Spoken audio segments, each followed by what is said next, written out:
So అసలు మిమ్మల్ని hi Prithvi అన్న, హాయ్ ధనరాజ్ అన్న, హాయ్ శివన్న. Okay okay. అసలు మిమ్మల్ని నేను ఇట్లా పిలిచేదానికంటే ఈ సినిమా రిలీజ్ అయిన తర్వాత రామం రాఘవం ఈ సినిమా రిలీజ్ అయిన తర్వాత మీరు ఎక్కడ కనిపించినా మిమ్మల్ని రాఘవను రామమను ఇట్లనే పిలుస్తారేమో కదా. నన్ను రాఘవాన్ని పిలుస్తారు, సముద్రగని గారిని రామం అని పిలుస్తారు. అంటే నేను ఇంకా క్యారెక్టర్లు రివీల్ చేయలేదు కాబట్టి అని చెప్పేసి రామమను రాఘవను. అయితే ఇందాక చూస్తున్నాను ప్రతి యాంకర్ ఫస్ట్ ఎవరున్నారో మీకు సర్ప్రైజ్ అవన్నీ చెప్తుంటారు కదా. పోస్టర్లో ఆల్రెడీ నేను ఉన్నాను కదా వెనకాల. అది గెసుకోవట్లేదు. Thank you. First of all నేనేమనుకున్నా అంటే నన్ను చెప్పని అంటే పోస్టర్ కంటే ఎక్కువ నా మీదే ఫోకస్ ఉంటదేమో కెమెరా. లేదు, వాళ్ళు బాగా పోస్టర్ కూడా చూస్తారు అంటేనే ఇక్కడ పెట్టుకున్నాం. అయితే ఫస్ట్ ఆఫ్ ఆల్ ఏంటంటే చాలా అరుదు నువ్వు ఇంటర్వ్యూ చేయడం. అడగగానే డెఫినెట్గా నేను ఈ సినిమాని ఎంకరేజ్ చేయడానికి నేను వస్తానని మాకన్నా ముందే వచ్చి ప్రిపేర్ అయ్యి ఇంటర్వ్యూ చేస్తున్నందుకు ఫస్ట్ ఇది కృతజ్ఞతలు అనేది చాలా చిన్న విషయం అవుతుంది కాబట్టి నేనేం చెప్పట్లా. సరే అయితే మరి బోటికూర ఎప్పుడు? బోటికూర ఇది బోటికూర సినిమా కాదమ్మా, ఇది రామారావు సినిమా. అంటే మీరు కృతజ్ఞత అనేది పెద్ద పెద్ద మాట ఈ ఇంటర్వ్యూ బాగా సక్సెస్ అయ్యి వైరల్ అయింది అనుకో, నీకు ఇష్టమైన బోటికూర నేనే వండుతా, మేకకాలు నేనే వండుతా, మొన్న కీమా వండి పంపించినట్టు పంపిస్తా, మళ్ళీ నీకు ఉప్పు చేప అన్ని వండి లేదు అన్ని పంపిస్తా.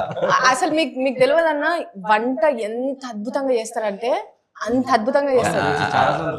యాక్చువల్లీ తను మా ఇంటికి వచ్చినప్పుడు రామం రాగంలోకి వెళ్ళే ముందు తను వచ్చినప్పుడు తనకి చాపేసి ఇంట్లో కూర్చోబెట్టి అన్ని కూరలు అలా పెడితే తను ఒక మాట అంది, నాకు చాలా చాలా హ్యాపీ అనిపించింది. తృప్తి ఎప్పుడంటే వండేటప్పుడు కాదు, అది తినేటప్పుడు. ఏమందంటే రాకేష్ నా సొంత తమ్ముళ్ళలాగా, తను నా మరదల్లాగా. బావగారు నేను కడుపుతో ఉన్నప్పుడు నాకు ఇలా వండి పెట్టి అన్ని తినిపించే వాళ్ళు ఉండాలి అని అనిపించేది. ఈ రోజు అది ఫీల్ అవుతున్నాను. అంటే ఇంటికి వెళ్ళినప్పుడు నాకు ఆ ఫీల్ వచ్చింది అనమాట. ప్రెగ్నెన్సీతో ఉన్నప్పుడు నేను అట్లా తినాలనుకుంటుండే, పాప మా ఆయన వండి పెట్టేటోడు కానీ ఈ నాన్ వెజ్ టచ్ ఉండదు ఆయన దగ్గర. సో ఇంటికి పిలవగానే నీకు ఏది ఇష్టము అని చెప్పేసి ఇంటికి వెళ్ళగానే అవి అట్లా ఉండగానే నాకు అక్కడనే ఆత్మతృప్తి అంటారు కదా. Food discussion. అంటే ఈ సినిమాలో మనం మీరు వంట వండిండ్రా బాబు గారు? ఈ సినిమాలో వంట ఎక్కడమ్మా, ఈయన వంట వండాడు కదని దాన్ని వడ్డించారు. అండ్ జనాలు తిని తృప్తిగా ఉంటుంది అంటారు డెఫినెట్లీ. కానీ డబ్బులు మాత్రం ఈయన ఇచ్చారు వండడానికి. మంచిగా వడ్డించారు చక్కగా.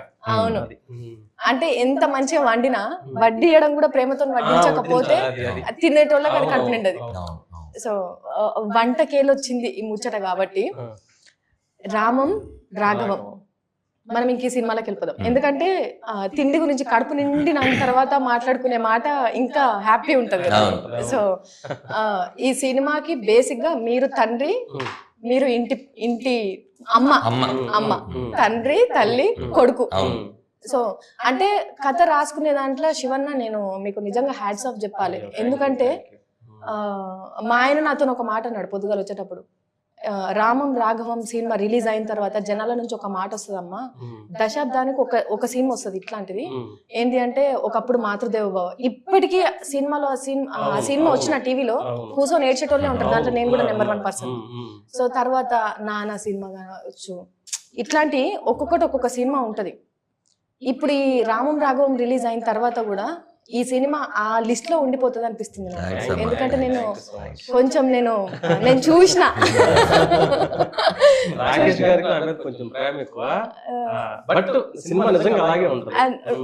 నేనైతే నిజంగా ఫీల్ అయినా. దట్టు మీరు రీసెంట్ గా తీసిన విమానం సినిమా అది కూడా తండ్రి కొడుకులేదు. అంటే మీరు ఫాదర్ ఎమోషన్ తోనే సినిమాలు తీసుకునే దాంట్లో మీ ఫాదర్ ఎమోషన్ ఏమైనా ఉంటుందా ఇందులో? మీ పర్సనల్ ఫీలింగ్? మా ఫాదర్ కి నాకైతే వేరే బాండింగ్. మా నాన్న నన్ను తెగ తిట్టేవాడు. అంటే అది అర్థమయ్యేది కాదు నాకు, ఊరికే తిడుతున్నారని. నేను తండ్రిని అయ్యాక మా నాన్న మీద ఇంతవరకు ఒక్కసారి కూడా అరవలేదు, అలగలేదు, కోపలేదు. అప్పుడు అంటే మనం తండ్రి అయ్యాక అర్థమయ్యేది ఏంటనేది. సో అప్పుడు ఏంటంటే చిన్న వయసు కాబట్టి నాకు కూడా ఊరికి కోపం వచ్చింది మా నాన్న పని చెప్పినా కూడా. తర్వాత మనసులో చాలా సార్లు సారీ చెప్పాను తప్ప ఇప్పుడు డైరెక్ట్ గా చెప్పలేదు. బట్ మా నాన్న అంటే నాకు చాలా ఇష్టం, మా అమ్మ చాలా ఇష్టం. వాళ్ళు నా మీద చూపించిన ఎమోషన్సే నా కథా వస్తువులు. అంటే అంటే ఇంకా ఫ్యూచర్ లో మీ పేరు ఎట్లుండిపోతుంది అంటే ఫాదర్ ఎమోషన్ కి కేర్ ఆఫ్ అడ్రస్. మంచి విషయం, మంచి సర్టిఫికేట్ నాకు. నిజంగా అన్న, అంటే విమానం సినిమా చూసి అందరు చాలా అంటే చాలా కనెక్ట్ అయిపోయినారు తండ్రి ప్రేమకి. తల్లి ప్రేమ అనేది కనిపిస్తూ ఉంటది, చెప్తూ ఉంటారు పాటల రూపంలో, కవిత్వాల రూపంలో కూడా ఎక్కువ తల్లి మీదనే ఉంటది. అంటే నాన్న గురించి ఎవరు చెప్పలేదు. ఒకసారి త్రివిక్రమ్ గారు ఒక మాట అన్నారు. ఆ మాట అన్నాక నేను కథలు రాసుకోవటం అంటే నాన్న మీద కథలు రాసుకునే దానికి అది బలాన్ని ఇచ్చింది. ఏంటంటే అమ్మని డ్రామటైజ్ చేసినంత విధంగా మన సినిమాల్లో గానీ మన నాటకాల్లో గానీ నాన్నని డ్రామటైజ్ చేయలేదు. ఎందుకో అది వెనకబడిపోయి ఉన్నాడు నాన్న విషయంలో చాలా మంది అన్నట్టుగా చెప్పారు. అప్పుడే నేను ఇలాంటి కథలు రాసుకున్నాను. అది నాకు బాగా బలాన్ని ఇచ్చింది. ఇంకొంచెం డ్రామాని నేను ఎక్స్టెండ్ చేసుకోవడానికి ఉపయోగపడింది. సో అంటే నేను అనుకున్నది కూడా అదే, తండ్రి గురించి ఎక్కువ రాదు, ఎందుకంటే అది ఆ ఎమోషనే వేరు అసలు, బాధ్యతతోనే బంధంతోనే అది ఉండేది వేరు. ముందు కూడా ఒక డైలాగ్ ఏదో చెప్పాను, ఎక్కడో చెప్పాను గుర్తులేదు. అమ్మ కన్నీళ్ళు అందరికి తెలుస్తాయి, నాన్న కన్నీళ్ళు జేబులో ఉన్న కర్చీఫ్ మాత్రమే తెలుస్తాయి. ఆ తడిచిన కర్చీఫే సాక్ష్యం.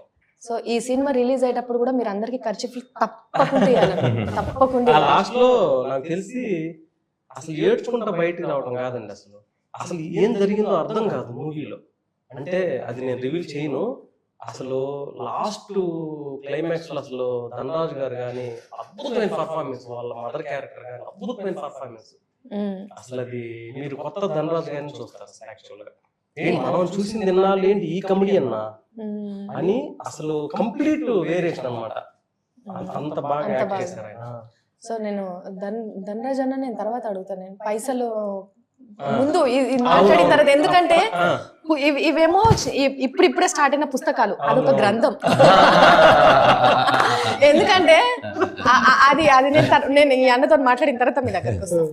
అన్న ఇప్పుడు కథ రాసుకున్న వాళ్ళకు నమ్మకం ఉంటది, నా కథ ఖచ్చితంగా రిలీజ్ అయిన తర్వాత జనాల దగ్గరికి పోతుంది అంటే ఆ నమ్మకంతోనే రాస్తారు. వాళ్ళ కలం కూడా వాళ్ళ ఎమోషన్స్ తో కదులుతుంటారు కాబట్టి వాళ్ళకి ఆ నమ్మకం ఉంటది. ధనరాజ్ అన్నదేమో యాక్టింగ్ తో నేను ఏదన్నా నేను చేయగలుగుతాను, ఏ ఎమోషన్ అయినా నేను పండించగలను అనే కాన్ఫిడెంట్ వాళ్ళకు ఉంటుంది. ప్రొడ్యూసర్ గా ఫస్ట్ సినిమా కదన్నా, పైసలు పెట్టిండ్రు మంచిగా. ఏ నమ్మకంతో పెట్టిరన్నా మీరు పైసలు? ఏ నమ్మకంతో పెట్టిండ్రు అంటే మీ పైసలు పెట్టుడు కూడా రూపాయితో స్టార్ట్ అయ్యి అది ఇంకా పెరిగి ఉంటది కదా, ఏ నమ్మకంతో చేసి ఉంటారు? నాకు ధనరాజ్ గారు ఫస్ట్ కథ చెప్పారండి. సో కథ చెప్పినప్పుడే నేను డిసైడ్ అయ్యా ఎలాంటి కథ చేయాలి. నేను ఆ నలుగురు మీరు చెప్పినప్పుడు మాతృదేవ, అప్పుడు అది నాకు మాతృదేవ టైంలో నాకు అంత తెలియదు, చిన్నవాడిని. ఆ నలుగురు చూసిన తర్వాత నేను బాగా కనెక్ట్ అయ్యానండి. సో అప్పుడు అనిపించింది లైక్ మన చుట్టూ ఒక నలుగురు ఉండాలి, ఆ నలుగురు స్వార్థం లేకుండా ఉండాలి, ఇలాంటి కథలు జనాల్లోకి వెళ్తాయని ఎక్కడో బ్యాక్ ఆఫ్ మైండ్ ఉండేది. సో ఈ ప్రాసెస్ లో ఆ తర్వాత అలాంటి సినిమా నేను చూడలే. సో అలాంటి కథ అప్పుడు కోవిడ్ ఇవన్నీ జూమ్ కాల్ లో నాకు కథ చెప్పారు ధనరాజ్ గారు. ధనరాజ్ గారు ఫస్ట్ టైం కథ చెప్పినప్పుడు నేను ఆనంద్ సినిమా చూసి ఏ ఫీల్ లో ఉన్నానో, ఈ కథ ఒక 7 minutes చెప్పినప్పుడు నేను అదే ఫీల్ లో ఉన్నాను. దాని తర్వాత ఇది ఒక ప్రాసెస్ అండి. ఇది ఒకళ్ళు వచ్చి కథ చెప్తే నేను వెంటనే ఒప్పుకొని చేసేసాను, లేదా ఇది ఆ కథ చెప్పిన తర్వాత దాని మీద ఇంకొక 1.5 year దాని మీద వర్క్ చేసామండి. శివప్రసాద్ గారు, ధనరాజ్ గారు వర్క్ చేసి దీన్ని ఇంకా బెటర్మెంట్ ఎలా చేయాలి, దీనికి ఎక్కడ ఏమేమి కావాలి, డైలాగ్స్ ఎలా ఉండాలి, ఇవన్నీ వర్క్ చేసి ఫైనల్గా అదంతా పేపర్ మీదకి వచ్చిన తర్వాత ఎస్ వీఆర్ డూయింగ్ ఇట్ అని నమ్మకం వచ్చింది. నమ్మకం డే వన్ నుంచి బలంగా మధ్యలోని ఏదైతే నాకున్న నమ్మకాన్ని డబల్ అయిందో అది ధనరాజ్ గారి డైరెక్షన్ తో డబల్ అయిందండి. ఆనెస్ట్ గా చెప్పాలంటే నేను షూట్ ఫస్ట్ ఒక 3 days టెస్ట్ షూట్ పెడతామని చెప్పేసి చేయండి అని చెప్పాను. సో ఎప్పుడైతే నేను మోనిటర్ లో కానీ లేదంటే ఆన్లైన్ ఎడిట్ లో కానీ కొన్ని సీన్లు చూసిన తర్వాత పర్వాలేదు, దీనికి అవసరమైన దానికన్నా కొద్దిగా ఎక్కువే పెడతాం, ఎందుకంటే ఇది బ్యూటిఫుల్ గా వస్తేనే జనాల్లోకి వెళ్తారు అనే ఒక నమ్మకం ఈ డైరెక్షన్ తో తీసుకొచ్చాడు. కథతో నమ్మకం 100% వస్తే దానికి ఇంకో 200% ఈ డైరెక్షన్ తో తీసుకొచ్చాడు. నెక్స్ట్ మీకు తెలిసిందే సముద్రగన్ గారు నేషనల్ అవార్డు విన్నారు, పెద్ద పెద్ద స్టార్స్ డైరెక్ట్ చేసిన డైరెక్టర్. ఆయన ఫస్ట్ డే ఆయనతో రిలేషన్షిప్ లో నేను ఒక 2 days తర్వాత అడిగా ఏంటన్నా ఏంటి పరిస్థితి అంటే, అరే అది ఏం చెప్తే ఎలా చెప్తే అలా నేను చేయడానికి రెడీదా, అటు విజన్ బాగుంది, క్లారిటీగా ఉన్నాడు, బాగా వస్తుంది రా సినిమా సో వాట్ ఎల్స్ అది ఫస్ట్ అందుకోసమని చెప్పారు అది సముద్రకని గారు కదండి అవును. ఫస్ట్ డేనే చెప్పారు. అందుకోసమని ఎంత నమ్మకం ఉన్నది కాబట్టి దుబాయ్కి వెళ్ళి ఉన్నదంతా పట్టుకొని వచ్చి సినిమాలో పెట్టాను అని అన్న. మీరు దుబాయ్కి వెళ్ళి ఎంత పట్టుకొచ్చారో నాకు తెలియదు కానీ అంతకు రెట్టింపు కాదన్నా అంతకు 10 ఇంతలు వస్తుంది అనే నమ్మకం ఉన్నది మాకు. అంటే ఈ సినిమా అన్నం ఉడికిద్దా లేదా అని మొత్తం అన్నం తినాల్సిన అవసరం లేదు, ఒక మెతుకుని పట్టుకుంటే చాలు అన్నట్టు. నేను చూసిన ఒక్క బిట్తోనే ఇంత కాన్ఫిడెంట్ తో మాట్లాడుతున్నా అంటే నాకు అంత కనెక్ట్ అయింది ఆ సినిమా. సో మీరు ఈ సోటి సినిమాలు ఇంకా ఇంకా ఇంకా చేస్తూనే ఉండాలి. ఆ సినిమాలకి మీరు ప్రొడ్యూసింగ్ చేయాలి. కుదిరితే మా ఆయన ఇప్పుడు ఈ మధ్యలో సినిమాలు తీస్తున్నాడు అన్న. అదే అనుకున్నాను, నీకు నువ్వుగా వచ్చి ఇంటర్వ్యూ చేస్తానంటే ఏంటి అనుకున్నాను. ఓహో ఇదా, ఉండమ్మా ఇంకా 2-3 చేద్దాం అనుకుంటున్నా. 2 విధాలుగా ఉపయోగం అండి. ఒకటి సినిమా ప్రమోషన్, ఒకటేమో రాకేష్ గారు. అంటే ఇక స్వామి కార్యం స్వకార్యం. అదే ప్రతి భర్త సక్సెస్ వెనకాల భార్య ఉంటదంటే నేను విన్నాను కానీ చూస్తున్నానమ్మా. స్లేట్ పెన్సిల్స్ స్టోరీస్ మన బ్యానర్ పేరు. సో అథెంటిక్ కథలు ఖచ్చితంగా నేను చేస్తాను కంటిన్యూస్ గా, బ్యాక్ టు బ్యాక్ అథెంటిక్ గా. అంటే సినిమాటిక్ గా ఫైట్స్ పెట్టేసి, సాంగ్స్ పెట్టేసి, డ్యూయట్స్ పెట్టేసి కట్ చేస్తే ఇది అది అలాగే కథలు ఎగ్జాక్ట్ గా మనం చిన్నప్పుడు నా చుట్టూ ఇలా జరిగింది, నా ఫ్రెండ్కి ఇలా జరిగింది, అలా అయింది, ఎలా అయితే వింటామో అలాంటి కథలు చెప్పాలని ఉందండి. అది స్లేట్ పెన్సిల్ స్టోరీస్ ద్వారా అలాంటి కథలకి ఎప్పుడైనా I'm ready to do it అండి. అంటే ఈ సినిమాకి హీరో ధనన్న అని చెప్పేసి మీరు అనుకోలేరు. అంటే ఇప్పుడు మీకు నేను కథ చెప్పినప్పుడు నాకు వాళ్ళు చెప్పింది ఏంటి అంటే ఒక తండ్రి కొడుకుల సినిమా ఇది. ఇప్పుడు తండ్రి ఇప్పుడు యాక్చువల్గా అండి హీరో హీరోయిన్ ఇవన్నీ అంటే ఇప్పుడు కమర్షియల్ కథలకి ఖచ్చితంగా హీరో ఉండాలి, హీరోయిన్ ఉండాలి, ఫైట్ ఉండాలి, సాంగ్ ఉండాలి. ఇది ఇప్పుడు మనం బిలీవ్ చేసింది ఏంటంటే మన పక్కన జరుగుతున్న ఒక కథ. ఇప్పుడు దాంట్లోని అందరూ చెప్పినప్పుడు కథ హీరో కథ హీరో కథ హీరో అంటారు కదా. ఇప్పుడు నా దాంట్లో నేను అనుకున్నా ఒక తండ్రి కొడుకుల రిలేషన్షిప్ హీరో కింద నేను అనుకున్నాను, ఆ కాన్ఫ్లిక్ట్ అనుకున్నాను. సో ఆ బాండింగ్ మీద జరుగుతున్నది. సో నా దాంట్లో ఇప్పుడు హీరో ఎవరు అని నన్ను అడిగితే నేనేం చెప్తా అంటే ఒక తండ్రి కొడుకు మధ్య ఆ రిలేషన్షిప్ నాకు హీరో, అదే హీరోయిజం. అలా జరుగుతున్న ఆ కాన్ఫ్లిక్ట్ విలన్. సో అలా సముద్రకని గారు మెయిన్ ఫాదర్ క్యారెక్టర్. ఇప్పుడు సముద్రకని గారు మెయిన్ లీడ్ చేశారు. నాకు సముద్రకని గారు హీరో పర్స్పెక్టివ్ లో చూసిన ఇప్పుడు సముద్రకని గారికి ఒక కొడుకు కావాలండి. మీరు చెప్పండి, ఇప్పుడు నేను ఇలా ఉన్నా నా కొడుకు ఉంటే నాలా ఉంటాడా, ఈ వేరేలా ఉంటాడా? నాలా ఉంటాడు. సో సముద్రకని గారు అలా ఉన్నప్పుడు సముద్రకని గారు ఒక 25-30 years బ్యాక్ ఎలా ఉంటారు? ఒక మరీ అంత వైట్ గా నీట్ గా మంచి హ్యాండ్సమ్ గా మంచి బాడీ అలా అయితే ఉండరు కదా. సో ఈ యాంగిల్ లో మనం స్క్రూటనైజ్ చేసుకుంటూ ఎవరైతే బాగుంటారు, ఎలా ఉంటది ఇదంతా అనుకుంటున్నప్పుడు ఒకసారి టెస్ట్ ఫోటోషూట్ పెట్టామండి. అదే ఇదండి. ఇది చూసిన ప్రతి ఒక్కరు నిజమైన తండ్రి కొడుకు చెప్పారండి. సో నాకు అంతకంట బిలీవబిలిటీ ఇంకేముంటది. So okay, the character definitely going to do by Dhanraj. Dhanraj అన్న ఆన్ స్క్రీన్ అన్న, ఆఫ్ స్క్రీన్ బావగారు నాకు. ఎందుకంటే అన్నింటిలోనే బావగారే. నిజంగా అంటే వీళ్ళు చెప్పిన మాటకి నేను స్టార్టింగ్ వచ్చినప్పుడే అది అందాం అనుకున్నాను. కానీ వీళ్ళది అయిపోయిన తర్వాత మీ దగ్గరకు వస్తే నేను మాట్లాడడానికి నాకు అది ఫ్రీ ఉంటది కదా అని చెప్పేసి. మీరు చిన్నప్పటి నుంచి ప్రతి ఇంటర్వ్యూలో కానీ మీ పర్సనల్ లైఫ్ లో కానీ నాకు నాన్న లేరు అని చెప్పేసి అంటూ ఉంటారు. కానీ సీరియస్లీ మీ ఇద్దరిని చూసిన తర్వాత అసలు మీరు ఇంకా అనుకోవద్దు నాకు నాన్న లేరు అని ఆ థాట్ కూడా మీకు రావద్దు. అట్లా ఉన్నారు మీరు, యాజ్ ఇట్ ఈస్ తండ్రి కొడుకు లెక్కున్నారు. సో ఆయన కూడా నన్ను కొడక అంటారు. కొడక అంటారా కొడుకు అంటారా? ఆయన తమిళ నుంచి తెలుగులో మాట్లాడేటప్పుడు ఆయన కొడక అంటే కొడుకు అని అనుకుంటారు. ఫస్ట్ తంగం అనేవాళ్ళు, తమిళ్లో తంగం అంటే తెలుగులో బంగారం అని. ఆయన అందరినీ అలాగే పిలుస్తారు. ఈ సినిమా జర్నీలో ఆయన అరే కొడక అని పిలుస్తారు. మా అమ్మ క్యారెక్టర్ చేసిన ప్రమోదిని గారు కూడా నీకు ఫోన్ చేసినప్పుడు చెప్పు కొడుక అంటారు. అంటే అదొక ప్రేమతో పిలవడం అనమాట. ఇందాక వాళ్ళిద్దరు చెప్పిన దాంట్లో చాలా క్లారిటీగా చెప్పారు. ఈ సినిమాలో తన క్లారిటీ తనకుంది, కథ ఇచ్చిన క్లారిటీ. దీని నేను కొంచెం కొనసాగింపుగా చెప్పేది ఏంటంటే, ఒక అమలాపురం అనే ఒక ఊరిలో ఒక ఇంట్లో ఒక దశరథ రామం లాంటి ఒక తండ్రి, ఒక బలాదూరుగా తిరుగుతున్న ఒక రాఘవ, వాళ్ళిద్దరి మధ్య ఏం చేయాలని తల్లడిల్లిపోతున్న ఒక తల్లి ప్రమోదిని గారు. ఈ అమలాపురాన్ని తీసుకొని వచ్చి ఈ కుటుంబాన్ని తీసుకొని వచ్చి నేను వెండి తెర మీద పెట్టాను. అది మా సినిమా. వా ఓకే, ఇప్పుడు కొడుకు క్యారెక్టర్ హీరోనా, తండ్రి క్యారెక్టర్ హీరోనా, ఈ కథ హీరోనా, ఇవన్నీ కాదు. ఇది పాత్రలతో కూడినటువంటి కథ. ఇందులో ఏ సీన్కి ఆ క్యారెక్టర్ నాకు హీరోనే. ఇందులో హరీష్ ఉత్తమన్ గారు ఉన్నారు, ఆయన వచ్చి ప్లే చేస్తారు. Is wonderful actor. ఈ సినిమాలో నమ్మి నాకు గెడ్డం కావాలంటే, చాలా సినిమాల్లో ఆయన గెడ్డం ఉండదు, ఈ సినిమా కోసం ఆయన గెడ్డం కావాలంటే వేరే సినిమాలు వదులుకొని వచ్చి ఆ గెటప్లోకి ఇమిడి నా కోసం చేశారు. నాకు ఆ సీన్లో ఎవరు కనిపిస్తున్నారో ఆ సీన్ ఎలివేషన్ అయింది, అతనే హీరో. పృథ్వీ గారు ఉన్నారు, పృథ్వీ గారు ఆ సీన్లో ఆయన హీరో. కొన్ని సీన్లో అమ్మ ప్లే చేసే అమ్మ హీరో. ఈ హీరో హీరోయిన్లు అనే కాన్సెప్ట్ ఉన్న కథ కాదు అసలు ఇది. ఇందులో నిజమైన లవ్ స్టోరీ ఉంది. ఆ లవ్ స్టోరీ తండ్రి కొడుకుల మధ్య ఉంది. ఇది ప్రేమ కథా చిత్రం. అది ఈ ప్రేమ కథా చిత్రమే ఇప్పుడున్న జనరేషన్ కి కావాలన్న. అది చాలా మందికి ఏంటంటే, అంటే ఇది రాంగ్ గా పోర్ట్రేట్ అయిందా, రైట్ గా పోర్ట్రేట్ అయిందా తెలియదు, కానీ అందరూ అలా చెప్పుకోబట్టి మనం కూడా తీసుకొచ్చి అక్కడ పెట్టారు కాబట్టి నీకు క్లారిటీ ఇవ్వడం కోసం చెప్తున్నాను. ఇంకొకటి ఏంటంటే, నేను ప్రతి సినిమాలో ఒక 2 సీన్లో 3 సీన్లో మాక్సిమం 10 సీన్లు క్యారెక్టర్ చేస్తాను. ఇందులో 60 సీన్లు చేస్తాను, తప్పే ఉంది. ఓకే, 60 సీన్లు చేస్తే హీరో, 10 సీన్లు చేస్తే కమెడియన్, 25 సీన్లు చేస్తే క్యారెక్టర్ ఆర్టిస్ట్ అని కాదు. ఒక కథలో ఆ క్యారెక్టర్ మనం కరెక్ట్గా చేసామా లేదా, మనం యాప్ట్ అయ్యామా లేదా, మనం పండించగలిగామా లేదా అనేది ఒక యాక్టర్కి ఛాలెంజ్. నా జాబ్ నేను రెండో జాబ్ అయిన దర్శకత్వంతో కరెక్ట్గా చేపించుకున్నానని నేను ఫీల్ అవుతున్నాను. ఇప్పుడు దీన్ని నమ్మింది ఫస్ట్ ఆఫ్ ఆల్ నేను ఈ కథను పట్టుకొని రావడానికి కారణం కథే. శివప్రసాద్ యానాల్ గారు అనుకుంటే ఆయన రెండో సినిమాగా దీన్ని దర్శకత్వం చేసుకోవచ్చు. నాకు మాత్రమే ఇస్తానని మాట ఇచ్చారు. వేరే ప్రపంచంలో ఎవరు అడిగినా కూడా నేను ఇవ్వనని ఆయన చెప్పాడు. అది నా మీద ఉన్న ఆయన ప్రేమ, గౌరవం. అది నాకు ఇచ్చినప్పుడు నేను చాలా కంపెనీలకి తిరిగేసి ఈ సినిమాని నేను సెట్ చేసేసి ఖచ్చితంగా చేయగలను నాకున్న పరిచయాలతో. ఎందుకంటే కథలో ఆ బలం ఉంది కాబట్టి. కథ కోరుకుంటుంది ఒక ప్రొడక్షన్ హౌస్ని.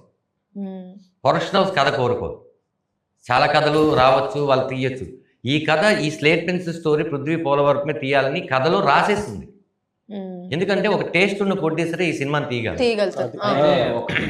హైలైట్ చేయాల్సింది ఏంటంటే, అసలు ఈ కథ నా దగ్గర తీసుకొచ్చింది ఆదిపక్ ప్రభాకర్ గారు. అవును, అసలు ఆయన లేకపోతే ఈ సినిమా టోటల్ గా మనకి ఏంటంటే వారధి అంటాం, బ్రిడ్జ్. మేము ముగ్గురు కలడానికి కారణం ఆయనే. నాకున్న ఆ టైంలో ఉన్న ఫ్రస్ట్రేషన్స్ కానీ, ఆ ప్రాసెస్లో ఉన్న కానీ, ఇవన్నిటిని కంట్రోల్ చేసి మొత్తం ఈ రోజుకి ఈ కథ ఇలా ఉంది, ఇది ఎవ్రీథింగ్ జరిగింది అంటే the bridge of connecting every dot is ఆదిపక్ ప్రభాకర్ గారు. రైట్. ఇంకొకటి ఏంటంటే మీకు చెప్తాను, మనకి మూడ్ స్వింగ్స్ ఉంటాయి. స్టోరీలోనూ ఉంటుంది, షూట్లోనూ ఉంటుంది. మాకు ఏది కూడా అది కేక్ వాక్ అంటాం కదా, అలాంటి వాక్ లేదు ఈ సినిమా. కథ స్టార్ట్ చేసినప్పటి నుంచి ఈ రోజు వరకు ప్రతి ఎలిమెంట్ దగ్గర మమ్మల్ని కిందకి లాగే వాళ్ళే మాకు తగిలేదు తప్ప ఒక్కళ్ళు కూడా పుష్ చేసిన వాళ్ళు తగలేదు. అలాని వాళ్ళ తప్పేం కాదు, మమ్మల్ని చూసే విధానం అలా. మేము ఏమిటంటే ఫస్ట్ నుంచి నమ్మింది, సరే ఇప్పుడు మన దగ్గర ఒక అద్భుతం ఉంది, అమోఘం ఉంది, ఇది చెప్పేసి తర్వాత కాదు, wait and see. Result important ఏదైనా కూడా. ఇది రేపు స్క్రీన్ మీద చూపించినప్పుడు మళ్ళీ మేము వాళ్ళని ఏమన్నాం, అసలు ఏమన్నాము ఏంటో అసలు అనాల్సిన హక్కు మాకు లేదు. వాళ్ళు రియలైజ్ అయితే నెక్స్ట్ మాలాంటి వాళ్ళు వస్తారు కదా, ఇలా దుబాయ్ నుంచి ఒక మంచి సినిమా తీద్దామని చెప్పి డబ్బులన్నీ తీసుకొచ్చి ఇండియాలో పెట్టి ఒక కథ మీద ఖర్చు పెట్టిన తనలాంటి వాళ్ళు, లేదా ఒక మంచి కథలు రాసుకుని దర్శకత్వం చేస్తూ ఇంకా కథలు రాసి నాలాంటి వాడికి ఎంకరేజ్ చేద్దాం అనుకున్న ఈయనలాంటి వాళ్ళు, వీళ్ళందరికీ కూడా నో, మనం ఒక వ్యక్తిని ఈజీగా గెస్ చేయొద్దు. ప్రతి ఒక్క శుక్రవారం ఒక్కొక్కరిది అవుతుంది. ఈ శుక్రవారం మాదైతే మాది, ఇంకో శుక్రవారం అవుతుంది. కానీ ఆ శుక్రవారం ఏ శుక్రవారమో మనకు తెలియని ఇండస్ట్రీలో ఉన్నాం. కానీ ఒక్కరోజు శుక్రవారం అవుద్దని మేము అనుకున్నాం. అది ఖచ్చితంగా ఈ ఫిబ్రవరి 21వ తారీఖు ఈ శుక్రవారం మాది అవుతుంది ప్రేక్షకుల దయ వల్ల అని గట్టిగా నమ్ముతున్నాం. తండ్రి కొడుకుల ఎమోషన్తో వచ్చిన ఏ సినిమా వెనక్కి తగ్గలేదు. అందులో ఎగ్జాంపుల్ సముద్రగని గారే. కాలేజీ డాన్ కానీ, లేకపోతే విమానం కానీ, లేకపోతే రఘువరన్ కానీ, విఐపి కానీ, అన్ని ఫాదర్ ఆయన చేసిన ఫాదర్ సెంటిమెంట్ గా ఇప్పటి వరకు ఫ్లాప్ అయింది లేదు. సో కథ కూడా అంత గట్టి ఉన్నది కాబట్టి లేకపోతే ఆయన ఎందుకు చేస్తాడమ్మా. ఇప్పుడు పృథ్వీ గారు కథని ఒప్పుకున్నారు, ఓకే. అసలు ముందు నాకు తండ్రిగా చేయడానికి ఆయన ఒప్పుకోవడం అనేది ఎంత గ్రేట్. అంటే అది ఒప్పించింది ఎవరు? కథ. అవును, మా అందరినీ కలిపింది ఆ కథే. ఆ కథ కనుక లేకపోతే అలాంటి నటుడు వచ్చి 35 రోజులు మాతో చేయడు. అలాంటి కథల అందులో క్యారెక్టరు హరీష్ ఉత్తమ్ గారిది ఇంపార్టెంటే, సునీల్ గారిది ఇంపార్టెంటే, ప్రమోదన్ గారిది ఇంపార్టెంటే, ఏ సీన్ సత్య గారిది ఇంపార్టెంటే, కమిడియన్ సత్య గారిది. ప్రతి ఒక్కరు బిజీ ఆర్టిస్టులు. వాళ్ళందరి కథని నమ్మకపోతే, వాళ్ళ క్యారెక్టర్ నచ్చకపోతే నేను బాగా తీయను అనుకుంటే ఎందుకు వస్తారమ్మా? అదే అక్కడే జనాలు లేకపోతే మిగతా వాళ్ళు అర్థం చేసుకోవాల్సిన విషయం. ఇప్పుడు అంటే మిమ్మల్ని అవుట్ ఆఫ్ ద బాక్స్ ఒక క్వశ్చన్ అడుగుతాం. రావాలా అక్కడికైనా? లేదు, మీరు అక్కడనే ఉండండి, కాకపోతే నేను ఈ బాక్స్ లో ఉన్నాడు. అమ్మో జర కష్టమే కానీ తట్టుకుంటున్నా ఈ మధ్య, నాకు కూడా కొంచెం అలవాటు. నేను కంట్రోల్ చేసుకుంటున్నాను వైవిక. నేను మాట్లాడే విధానం కానీ నేను చేసిన సినిమాలు కానీ వేరే, కానీ ఈ సినిమా ఆ క్యారెక్టర్ నేను ఇంకా వదలలేకపోతున్నాను. నేను వేరే సినిమాలో షూటింగ్కి వెళ్తుంటే సార్ మీరు ఇప్పుడు ఈ సినిమాలో భార్గవ్, మీరు ఇంకా రాఘవలాగా కనపడుతున్నారు, బయటికి రండి, నేను రాలేకపోతున్నాను. నేను ఈ పరకాయ ప్రవేశం చేశాను, ఇలాంటి పెద్ద మాటలు మాట్లాడలేదు, అంత అరుణ్ కాదు. కానీ నాకు ఆ రాఘవ పడుకున్నా నుంచున్నా ఎవరితోనా మాట్లాడుతున్నా రాఘవ గుర్తుకొస్తుంది. రాఘవ నాకే ముద్దు వస్తున్నాడు. నేను అది వదలలేకపోతున్నాను కాబట్టి ఇంత సీరియస్ గా ఉన్నాను. లేదు కొంచెం కామెడీగా ఉన్నాం. కామెడీగానే ఉన్నాం ఇప్పుడు. మీరు అవుట్ ఆఫ్ బాక్స్ అన్నారు అంటే నేను నా నాలుగుతో కొంచెం అవుట్ ఆఫ్ బాక్స్ చేసుకున్నా నేను. మీరు కూడా పక్కన ఉన్నారు కదా, సావాస దోషం పట్టిద్ది. అన్ని క్యారెక్టర్ అంటే ఈ క్యారెక్టర్ వాళ్ళు హిట్, ఈ క్యారెక్టర్ వీళ్ళు హిట్ అని అన్నారు కదా బాబు గారు. ఫిట్ మా ఆయన కూడా ఉన్నారు కదా బాబు గారు. మా ఆయనకి ఎందుకు మీ ఆయనకి అనుకున్నాను, నేను కూడా మర్దలు నీకు కూడా అనుకున్నాను. అంటే అబద్ధం అనేది చెప్పకూడదు. ఇంటర్వ్యూలో నేను అనుకున్నాను, ఈ సినిమాని ప్రతి ప్రమోషన్ లోను నడిపించే క్యారెక్టర్ నా తమ్ముడు చేస్తున్నాడు. అదే నేను అదే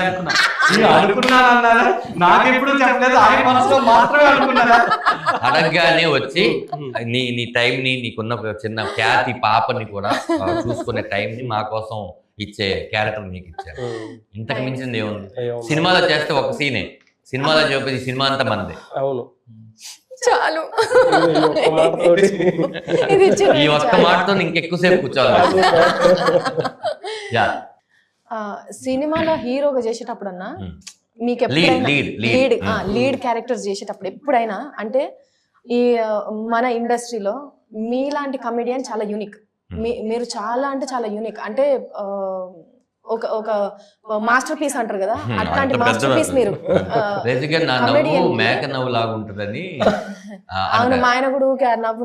యాక్చువల్లీ నాకన్నా ఒక ఫంక్షన్ లో 2 విషయాలు చెప్తాను. ఒకసారి వెన్నెల కిషోర్ నాకు ఫోన్ చేసి, డార్లింగ్ నేను ఒక సినిమాలో నీ నవ్వును వాడుకుంటున్నాను, పర్మిషన్ ఇస్తావా అన్న. అంతగాని యూనిక్ ఉంటుంది. నన్ను అలా అన్న తర్వాత అవునా నా నవ్వు అంత వెరైటీ అనుకుంటాను. ఆ తర్వాత మీ ఆయన పరిచయం కాకముందు నా తమ్ముడు నా సినిమా ప్రీ రిలీజ్ ఈవెంట్కి పర్ఫార్మెన్స్ చేయాలి ఏదో ఒకటి అంటే, ఎందుకంటే మిమిక్రీ ఆర్టిస్టు వెంట్రుకలిజం చాలా బాగా చేస్తారు. వెళ్ళి నన్ను ఇమిటేట్ చేస్తే అక్కడ హీరో నాని గారు అన్నారు, ఇంకా ధనరాజ్ అవసరం లేదు మనకి, రాకేష్ ఉన్నాడు సరిపోద్ది, ఎందుకంటే ధనరాజ్ చేస్తుందంటే రాకేష్ చేస్తాడు అని. నా నవ్వును కానీ నా నడకను కానీ ప్రతిదీ ఇమిటేట్ చేయగలిగి పర్ఫెక్ట్గా చేయగలిగింది ఎవరెంత ఉన్నారో రాకేష్ అన్నమాట. అలా యూనిక్ అంటే మన వాయిస్ని అవతల వ్యక్తి ఇమిటేట్ చేయగలిగే దానికి మనం వచ్చామంటే అంతకన్నా గుర్తింపు ఏముంటుంది? అదే అంటున్నా, అంటే అంత సక్సెస్ దాంట్లో అంత యూనిక్ గా ఉన్న మీరు ఇట్లా మెయిన్ లీడ్స్ చేస్తున్నప్పుడు ఎక్కడన్నా జల్ కనిపించిందా? అంటే నేను నా ఓన్ ఐడెంటిటీ వదులుకొని నేను దీనికి వస్తున్నానేమో, అది ఎట్లయితుందో ఏంటో అని ఎక్కడన్నా? కాదు, ఇప్పుడు మనకు ఆధార్ కార్డు ఉందనుకో, అది చూపిస్తే ఫ్లైట్ ఎక్కొచ్చు, ట్రైన్ ఎక్కొచ్చు. అవును అవును కదా. నేను ఒక అన్ని క్యారెక్టర్లు చేయగలిగిన నటుడు అని నేను జనాలు నాకు స్టాంప్ వేసినప్పుడు, నేను పిల్ల జమీందారులో మీరు ఏడిపిస్తే మాకు ఏడుపు వచ్చిందండి, భీమిలీలో మీరు నవ్విస్తే మాకు నవ్వు వచ్చింది, బుజ్జిలారాలో మీరు సీరియస్ చేస్తే మాకు నచ్చిందండి అన్నప్పుడు ఎస్ ఈ క్యారెక్టర్ నేను చేయగలను. ఎందుకంటే ఇలాంటి క్యారెక్టర్ మనం మళ్ళీ పుట్టవు. మనకి ఇంటికి వెళ్ళిన తర్వాత కొన్ని షీల్స్ ఉంటాయి. ఇప్పుడైతే అవార్డ్ ఫంక్షన్ చేసి షీల్స్ ఇవ్వట్లేదు, కానీ వెళ్ళి కూర్చున్నప్పుడల్లా నేను రాజుగారి గారి సీల్ చూసినప్పుడు, పరుగు సినిమా సీల్ చూసినప్పుడు, ఇట్లా కొన్ని సినిమా సీల్ చూసినప్పుడు ఆ రోజులు మళ్ళీ రావు కదా సీల్స్ అని అనుకుంటాను. అలా రేపు నా కొడుకులు పెద్దవాళ్ళు అవుతారు. అయిన తర్వాత మీ నాన్న ఏమేమి సినిమాలు చేశారంటే వన్ ఆఫ్ ద లిస్ట్లో ఈ సినిమా ఉంటుంది. ఫస్ట్ ఉంటది. ఎస్, అంటే నేను అంత పెద్ద కథ చెప్పినప్పుడు ధనరాజు గారు అన్న ఇదే డైలాగ్, ఈ పాత్ర అంటే కొడుకు పాత్ర ఎందుకు చేయాలనుకుంటున్నారండి అన్న. నేను సినిమా ఇండస్ట్రీకి వచ్చాను, చాలా పాత్రలు చేశాను, రేపు నా పిల్లలు అడిగినప్పుడు ఏ పాత్రలు చేసావని అడిగితే ఇలాంటివి చూపించుకోవడానికి ఉండాలండి, అంతగా ఇష్టపడ్డాను పాత్ర అని చెప్పారు. ఫస్ట్ కథ విన్నప్పుడు చెప్పిన డైలాగ్ ఇదే. ఎందుకంటే ఇందులో నా స్వార్థం చాలా ఎక్కువ ఉంది. నా స్వార్థానికి ఇంకొకరు బలి చేస్తున్నాను, బలి చేయను అని కాదు. ఇక్కడ పృథ్వీ పోల వరకు ఏది అమాయకుడు కాదు. ఇక్కడ ఉండి దుబాయ్ వెళ్ళి అక్కడ ఒక 40-50 మందికి శాలరీ ఇచ్చేటువంటి ఒక పెద్ద జాబ్ చేసుకుంటూ సినిమా ఇండస్ట్రీలో ఒక డైరెక్టర్ని అవుదాం అనుకున్న వ్యక్తి. ఆ డబ్బులతో తన డైరెక్షన్ చేసుకోవచ్చు. తన సినిమా ఆపి లేదు ఇప్పుడు నేను టూ ఎర్లీ, కానీ నా స్లేట్ పెన్సిల్ స్టోరీలో నేను ఒక మంచి కథ చెప్పాలి, అది ఇది అవ్వాలని నమ్మి వచ్చాడు. ఇప్పుడు ఈయనైనా కూడా మీ ఇందాక అన్నట్టు వేరే సినిమా ఒకటి డైరెక్షన్ చేయడానికి, కథ రాసుకోవడానికి ఇప్పుడు ఆయన విమానం నుంచి ఇప్పుడు వరకు టైం పడుతుంది మంచి కథ. అదే ఇదే కథ ఉంటే చేసేసేవారు, కానీ నా మీద గౌరవంతో మాట మీద ఇచ్చారు. అంటే ఎంతసేపు మేము చెప్పినా రౌండప్ రామం రాగం మీదే ఉంటుంది. బయటికి వెళ్ళినా దీని లోపలికి తీసుకొచ్చేస్తాం, అవుట్ ఆఫ్ బాక్స్కి వెళ్ళినా సరే బాక్స్ లోపలికి మాకు కనిపిస్తుంది. అది వాళ్ళకి చూపించడమే మా తాపత్రయం, మా జాబ్ గన్. మేము చేయాల్సిన ప్రతిదీ చేసేసాం. రేపు ఫిబ్రవరి 21 అయితే బాగుందని నేను చాలాసార్లు అనుకుంటున్నాను. మేము ఫోన్లో మాట్లాడుకున్నప్పుడు కూడా భయ్యా రేపు వేస్తుందాం, అదే రేపు ఎలా వేస్తాం, process involved, we need to do lot of things.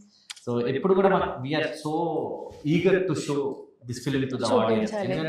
మేము ఒక 50-60 టైమ్స్ చూసుంటాం అండి. మాకు చూసిన ప్రతిసారి అరే మంచి సినిమా తీసాంగా, చాలా మంచిగా తీసాం, సాటిస్ఫాక్షన్ ఉంది. ఏంటంటే మేమిద్దరం ఒకరినొకరు మెచ్చుకునే క్యారెక్టర్ కాదు. బేసిక్గా ఆనెస్ట్గా ఇప్పుడు తప్పు జరిగిందంటే తను నన్ను తిట్టేస్తాడు, ఇదంటే నేను తనను తిట్టేస్తాను. సబ్జెక్ట్ గురించి పర్సనల్గా కాదు, ఏదైనా సరే మేము చాలా ఫ్రాంక్గా మాట్లాడుకుంటాం. ఆ సీన్ బాగాలేదు, దొబ్బింది, ఏం సరిగ్గా తీయలేదు ఏంటండి, మళ్ళీ కావాలంటే తీద్దామా, ఇలా అంటే మన సినిమా అంత మాట్లాడుకుంటాం. మాకు 50 సార్లు ఎక్కడో ఒక చోట బోరు కొట్టుండాలి కదా. మమ్మల్ని మేము అబద్ధాన్ని కూడా నిజం చేసుకునే క్యారెక్టర్స్ కాదు మా. మేము ఎక్కడో ఒక సీను 2 సీన్లో అది సినిమాలో పెద్ద ప్రాబ్లమేటిక్ రావు అనుకున్నది కూడా మనం మేము చాలా రోజుల తర్వాత సినిమా చూస్తే ఆ 2 సీన్లు కూడా బాగున్నాయి ఏంటని డిస్కస్ చేసుకున్నాం. సో అంటే ఇప్పటి వరకు చెప్తానండి. ఇంకోటి, ఇప్పుడు పృథ్వీ గారు వస్తారు, షెడ్యూల్స్ అన్ని చూసుకుంటారు, డబ్బులు ఇచ్చేస్తారు అందరికి, అక్కడ కంపెనీ ఉంది కాబట్టి వెళ్ళిపోతారు. వెళ్ళి మళ్ళీ ఫోన్ చేస్తారు నాకు, ఏంటి సార్ ఓకేనంత బాగా వస్తుంది, అది అయిపోయింది కదా సార్, బాగా వస్తుంది నమ్మండి. ఈయన 2 days ఆగిన తర్వాత చేస్తారు. ఇప్పుడు ఆఫీస్ లో మాట్లాడుకుంటాం 5-6 దాకా సబ్జెక్ట్ గురించి, ఇంటికి వచ్చి స్నానం చేసి భోజనం చేద్దాం లోపు ధనరాజు గారు ఫోన్ చేస్తారు, ఏంటి సార్ ఓకేనా, మనం కరెక్ట్ గా వెళ్తున్నాం, ఎక్కడైనా ట్రాక్ చెప్తున్నాం. స్క్రిప్ట్ మీద కూడా అంటే అసలు ఎలా అంటే నాకు ఒక్కసారి తీసుకొచ్చింది ధనరాజు గారి మీద, బాగానే ఉంది కదండి, ఓకే చేసుకున్నాం కదంటే భయపడతారు, మళ్ళీ ఫోన్ చేస్తుంటారు, ఓకేనా సార్ మనం తప్పుకి వెళ్తున్నాం, నన్ను ఏమైనా కరెక్ట్ చేయండి మీరు అంటూ ఉంటాను అనమాట. నేను ఎంత కథ ఇచ్చినా కూడా కథకుడు లాగా ఎవరు ఓన్ చేసుకోలేరు, కానీ ఆ కథను ఓన్ చేసుకున్న వ్యక్తులు 3. ఒకటి ధనరాజు గారు, సెకండ్ పృథ్వీ గారు, థర్డ్ సముద్రకళి గారు. అంత ఓన్ చేసుకున్నారు. ప్రభాకర్ గారు కూడా బాగా ఓన్ చేసుకున్నారు. ప్రభాకర్ గారు అనేది మాకు హెచ్ఓడి లాగా అన్నమాట, హెడ్ ఆఫ్ ది డిపార్ట్మెంట్. కొద్దిగా ఆయన అంటే నిజంగా ఒక ప్రొఫెసర్ టైప్. మేమంతా ఒక సింక్ లో ఉండి అంటే ఇలా స్క్రిప్ట్ అంతా అయిపోయిన తర్వాత ఇలా చూసి ఈ సీన్ లో కొద్దిగా ఎక్స్ట్రాగా అనిపిస్తుంది. శివప్రసాద్ గారు ఈయన ఎలా అంటే ఆయన ఇప్పుడు మాతో ఇలా చెప్పారు కదా, ఇది బాగుంది సార్ వెళ్ళాలని, అక్కడికి వెళ్ళిన తర్వాత ఆయన చెప్పిన తర్వాత సార్ అలా అనిపిస్తుందా సార్, మనం ఇలా మార్చుదామా సార్,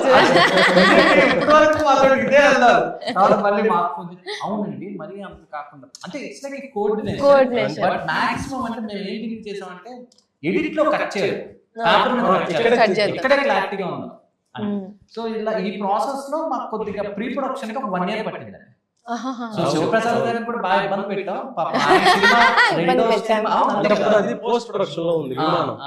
సో అది అయిన తర్వాత ఇప్పుడు ఈ 1 year గ్యాప్ లేకపోతే ఇప్పటికి ఆయన ఇంకో సినిమా వచ్చేది. So it's all not like you know నేను వచ్చేది వర్క్ చేశానని కాదు కదా, it's sacrifice of many other things. So అలా ఈయన టైం తర్వాత ధనరాజు గారు 2 years నుంచి వేరే మూవీస్ ఏమీ ఒప్పుకోకుండా దీన్నే బిలీవ్ చేసి ఈ క్యారెక్టర్ ని బిలీవ్ చేసి so it's all like team efforts, not like ఒక మనిషి వస్తే ఈ సినిమా అయిపోయింది అని కానీ నేను అసలు ఈ రోజుకి ఈ టీంలో మీరు యాడ్ అయ్యారు, ఇప్పుడు ప్రెస్ యాడ్ అయ్యింది, శివన్న, చాలా మంది మీరందరూ ఉంటేనే ఇది బయటకు బాగా వెళ్తారు. మంచిగా చేసాం, దీన్ని మంచిగా బయటకు వెళ్తే పీపుల్ విల్ డెఫినెట్లీ ఎంకరేజ్. నేను ఇప్పుడు ఇంకొక ఇలాంటి సినిమాలకి ఎవరైనా నాకు వచ్చి కథ చెప్తే నేను చేస్తా అని చెప్పే ఇది ధైర్యం. అన్నారు, పృథ్వీ ఈ సినిమా ఆడాలి, ఆడితేనే ఇలాంటి కథలు రాసే పెన్ లో ఇంకో ఉంటది, లేదంటే పెన్ పారేస్తారు, అలాంటి కథలు రాయరు, ఖచ్చితంగా దీన్ని గట్టిగా పుష్ చేద్దాం అని. అంటే మీరు పూజ చేయాల్సింది లేదు, ఎందుకంటే ఇది ఒక్కసారి జనాలకు ఆ ఫ్లేవర్ అర్థమైతే అదేనమ్మా మా అందరి నమ్మకం ఏంటంటే మేము జనాల్ని నమ్మాము, మీ మీడియాని జనాల్ని, ఈ ఇద్దరిని మేము నమ్మాం. ఎందుకంటే మీరు నిజంగానే మా సినిమాకి ఆరిపాక ప్రభాకర్ గారు ఎలాగ వారదో మీ మీడియా అనేది మంచి సినిమాని మీ భుజాల మీద ఎత్తుకొని మోసి చాలా నేను చూశాను. నేను మా ఆయనకి మా సినిమా రిలీజ్ అయ్యేటప్పుడు నేను మా ఆయనకు ఒక మాట చెప్పినాను, భూమిని నమ్ముకున్న ఆయన గానీ జనాలను నమ్ముకున్న ఆయన గానీ నష్టపోరు. ఖచ్చితంగా ఇయ్యాల నీకు భూమి లేదని వేస్తే నీకు లాస్ వస్తుందేమో గానీ డెఫినెట్లీ దానికి ఇంకా పెరుగుతుంది ఇయర్ అయిన తర్వాత. సో మీరు జనాలను నమ్ముకున్నారు కదా, ఆ జనాలే మిమ్మల్ని తీసుకొని పోతున్నారు. ఇంకొకటి, ఇప్పటి వరకు ఫాదర్ సెంటిమెంట్ తో మస్తు సినిమాలు వచ్చినాయి, చాలా సినిమాలు వచ్చినాయి. ఆ సినిమాలకి రామం రాఘవంకి డిఫరెన్స్ ఏంది? ఎందుకు రామం రాఘవం వచ్చి జనాలు చూడాలి అంటే మీరు ఏం చెప్తారు? అది ఒక డైరెక్టర్ గారే చెప్పాలి, మీరు చెప్పండి. అంటే ఆయన కూడా చెప్పొచ్చు, చెప్తారు కదా, అంటే ఎవరో ఒకరు చెప్పండి. ఇప్పుడు రాఘవ లాంటి కొడుకు మన రామం, దశరథ రామం ఆయన ఫుల్ నేమ్. అలాంటి తండ్రి ప్రతి ఇంట్లోనే ఉంటాడు. రాఘవ లాంటి కొడుకు 1,00,00,000 మందిలో కూడా ఒకడు ఉండడు. అదే అంటే అంత లంగగాడు అన్నట్ట. అంటే అలా మీరు అన్న అలాంటి లంగా మీరు అడిగారు కదా, మామూలుగా ఆ ఓడి వాడచ్చలేదు వాడచ్చన్నా, ఎందుకు మీరు అలాంటి దరిద్రులు అలాంటిది మన ఎదవలు ఒక 20 కుటుంబాల్లో చూసుకుంటే ఓ 2 తగులుతారు. నేను 1,00,00,000 మందిలో కొడతారండి. బయటకు వస్తే ధనరాజు గారిని వెంటబడి కొట్టినా ఆశ్చర్యపోవాల్సిన పని లేదు. అలానే మీరు కొట్టమంటున్నారు ఏంటండి? డబ్బులు ఇచ్చేసాం కదా. కాదు, ఇదేదో చెప్పి జోక్స్ పార్ట్ ఏంటంటే, ఇలాంటి మూవీ ఎందుకు ఆడియన్స్ చూడాలి అంటే, ఎవరైనా ఇలాంటి మూవీ చూసినప్పుడు లేదు, క్వశ్చన్ అది కాదు ఆవిడ అడిగింది. తండ్రి సినిమా చాలా వచ్చినాయి కదా, ఎందుకు చూడాలి దానికి సమాధానం. ఆ డిఫరెన్స్ నేను ఖచ్చితంగా ఇప్పుడేదో చెప్పేసి అన్ని సినిమాలాగే ఉంది ఏంటి అని అనుకుంటే ఇదే క్లిప్ నాకు పెట్టి నన్ను తిట్టమనండి. సీరియస్ గా చెప్తున్నాను, ఛాలెంజ్ ఇది, చాలా ఓపెన్ ఛాలెంజ్ మీ మీడియం ఉంది. ఎందుకంటున్నానంటే మీరు ఖచ్చితంగా మనకున్న 26 అక్షరాలని మాట్లాడకుండా తెలుగు కంప్లీట్ అవ్వదు. అలా కొన్ని ఎక్కడో చూసినట్టో లేకపోతే మనకు జరిగినట్టో ఉండొచ్చు, కానీ మీరు సినిమా బయటకు వచ్చినప్పుడు తీసుకొని బయటకు ఏవైతే వస్తారో అది వరకు మీరు ఎక్స్పీరియన్స్ చేయండి. శివన్న చెప్పిన దాని ప్రకారం అన్న, అంటే సినిమా రిలీజ్ అయిన తర్వాత నీ క్యారెక్టర్ నోన్ చేసుకొని అందరు నేను తిడతారు అని, ఇంట్లో నీకు అసలు 2 కొడుకులు ఉన్నారు, నీ గోస్ ఎట్లుంటుందో నీ కొడుకులు, వాడు చిన్నోడు, వాడు ఎట్లా తిడతాడో వాడికైతే ఇంకా వాడికి అసలే సోపతులు ఎక్కువ. ఎన్ని బూతులు కమలాసన్ గారు వెళ్ళిపోతూ ఉంటే అందరూ ఒక్కొక్కరు చూసి అదిగో అని రాళ్ళు కొట్టి అలా అవుతుందేమో. అందరేమో గానీ చిన్న కొడుకే ఇగో మా నాయనని చేసింది, మా నాయనని చెప్పేస్తాడు. మా నాన్న నేను ఇంట్లో లేనని చెప్పు అంటే మా నాన్న ఇంట్లో లేనని చెప్పమన్నాడని చెప్తాడు. అలాంటి వాడు పరిస్థితి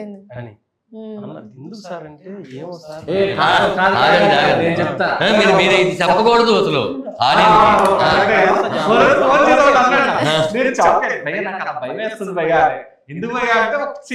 ఆ క్యారెక్టర్ లాగా బిహేవ్ చేస్తుంది. ఈ సినిమాలో బెస్ట్ సీన్ ఏంటిది అంటే ఏం చెప్తారు?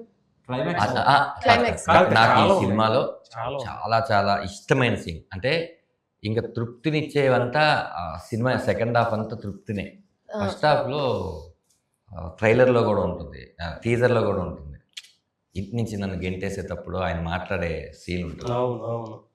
నీకు చదవడం చేత కాదు, ఉద్యోగం చేయడం చేత కాదు, అయినా భరించాను, ఇంకా భరిస్తే నేను చేతగాని వాడిని అవుతాను అనే ఒక సీన్లో నాకు అది చూస్తే చాలా అసలు మీకు సినిమాలో ఇప్పుడు మన సముద్రఖని గారు మన రఘువరన్ బీటెక్ దాంట్లో కూడా కొడుకుని అట్లనే తిడుతూ ఉంటారు కదా, ఆ ఇంపాక్ట్ ఏమన్నా మీ దాని మీద నాకు చాలా మంది విఐపిని చూసి సినిమా తీసామేమో అని టీజర్ కింద కామెంట్ చేయడము అలా, ఎందుకంటే మీ పర్సనాలిటీ మీరు కూడా సేమ్ ధనుష్ లాగానే ధనుష్ గారి లెక్కనే కనబడుతుంది. అసలు నేను చేసినందుకే ఇప్పుడు ఎందుకు చేసావు అంటున్నారంటే మరి మీరు ధనుష్ గారితో పోల్చారు.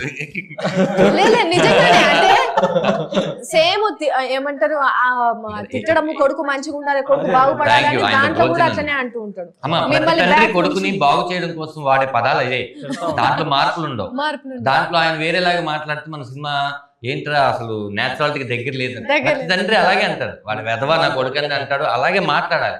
అందుకే అంటున్నా మీ ఇంటి కథ సినిమా ఇంటర్వ్యూల వరకు అది మీ ఇంటి కథే, ఇంటర్వ్యూల తర్వాత ఏ ఇంట్లో జరగకూడదు కదా అది. పెద్ద స్టేట్మెంట్.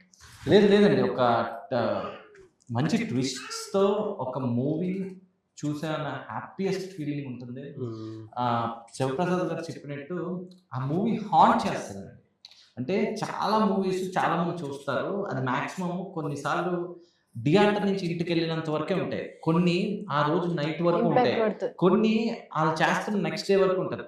నాకు తెలిసి ఈ సినిమా లాస్ట్ 2 years నుంచి నా మీద ఇంపాక్ట్ ఉంది. సో ఆడియన్స్ సినిమా చూస్తారు అట్లీస్ట్ కొంత ఇంపాక్ట్ అనేది దాన్ని మర్చిపోరు. ఎందుకంటే ఈ కథ నేను చాలా మందికి నెరేట్ చేశాను, నా ఫ్రెండ్స్ నాకు తెలిసిన వాళ్ళకి అందరూ అడుగుతారు కదా ఎందుకు రామం రాఘవం అని.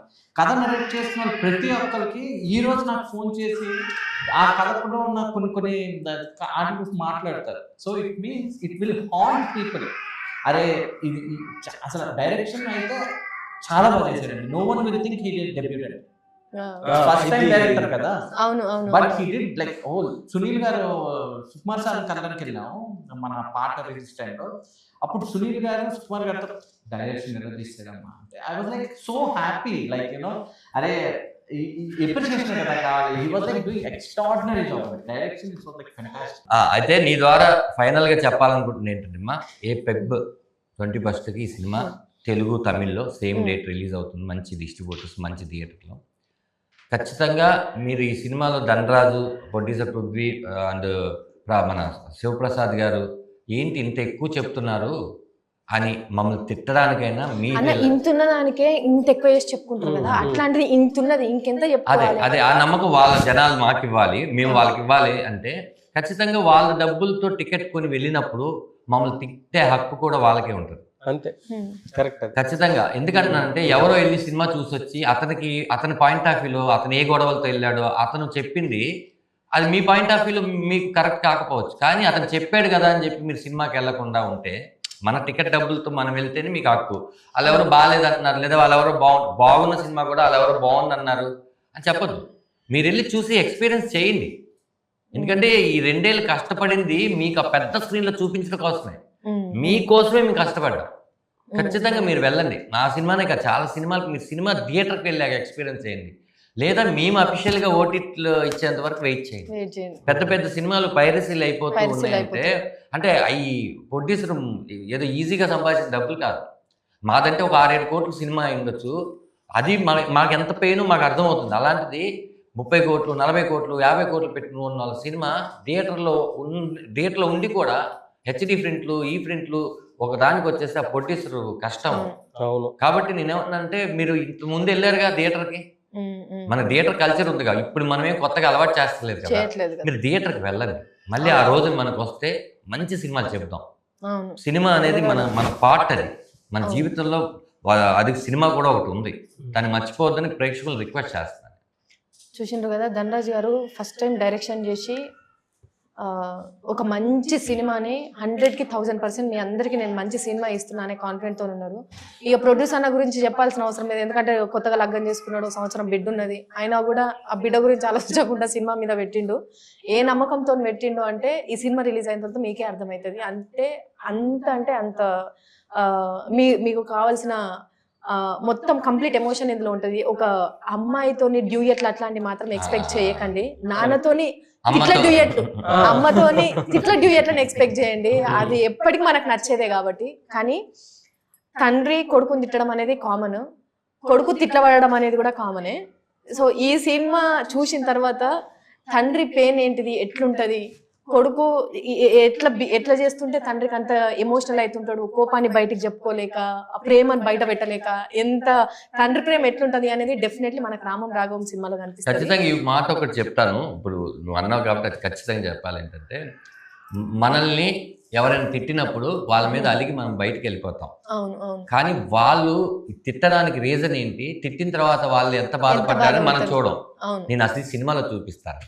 కాబట్టి మీరు ఎవరైనా మీ నాన్నగారు తిట్టినా, మీ అమ్మగారు తిట్టినా, మీరు బయటకు వచ్చినప్పుడు లోపల ఏం జరుగుంటుంది అనేది మీరు సముద్రకని గారిలో చూసి, ఓహో మా నాన్నగారు కూడా ఇలాగే చేస్తుంటారని మీకు అర్థం అవుతుంది. డెఫినెట్లీ క్యారెక్టర్లను మనం స్క్రీన్ మీద చూస్తే కూడా అదేదో మనం సినిమాలో చూస్తున్న క్యారెక్టర్ లాగా అనిపించదు. ఖచ్చితంగా మన ఇంట్లో జరుగుతున్న, మన నాన్ననే, మన అన్ననే, మా తమ్ముడు ఇగో ఇట్లనే జరుగుతున్నది అనే ఫ్లోకే వెళ్ళిపోతారు. సో ఆ నమ్మకం అయితే రామం రాఘవం మీద పెట్టి Feb 21కి మనకి థియేటర్లోకి వస్తుంది. అందరూ ఖచ్చితంగా పోయి ధనన్నని, ప్రొడ్యూసర్ గారిని, సినిమా చూస్తున్న రైటర్ని కూడా, అంటే ఎన్ని ఆలోచించుకొని రైటర్ ఒక్కొక్క మాట, ఒక్కొక్క లైన్ రాసి ఉంటాడు అనేది కూడా మీకు అర్థమవుతుంటది. ఖచ్చితంగా చూసి మీ పక్కన వాళ్ళని కూడా తీసుకొని ఉండ్రి. So all the very best Babu garu. ఖచ్చితంగా సినిమా మంచి రిలీజ్ అయ్యి మీరు సినిమా రిలీజ్ డేట్ ప్రకటించినట్టే నాకు దావత్ డేట్ కూడా ప్రకటిస్తే నేను సినిమా మన అందరం కలిసి థియేటర్లో చూసి నీకు సినిమా చూపించి నీ బరువునంతా దించడానికి, నీ బరువు పెంచడానికి నీ ఫుడ్ వండి పెడతా. థ్యాంక్ యూ సో మచ్ బాబు. All the very best Shivan. Thank you.